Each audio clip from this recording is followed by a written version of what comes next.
আজকে বাংলাদেশের ইতিহাসের অন্যতম একটি রায় হয়েছে। আপনারা যারা বলছেন শেখ হাসিনার মামলার কি রায় হলো, আমি বলছি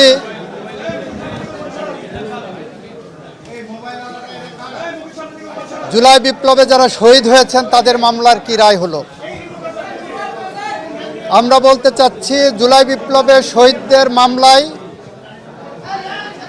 শহীদরা ন্যায় বিচার পেয়েছেন, রাষ্ট্র ন্যায় বিচার পেয়েছে, প্রসিকিউশন পক্ষ ন্যায় বিচার পেয়েছে।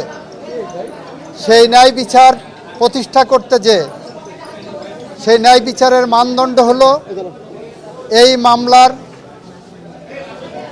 দুইজন আসামিকে সর্বোচ্চ শাস্তি মৃত্যুদণ্ড দেওয়া হয়েছে। একজন আসামি যিনি রাজসাক্ষী হিসাবে নিজেকে আদালতের সামনে উপস্থাপন করেছেন, সার্বিক বিবেচনায় আদালত তাকে 5 বছরের কারাদণ্ড প্রদান করেছে।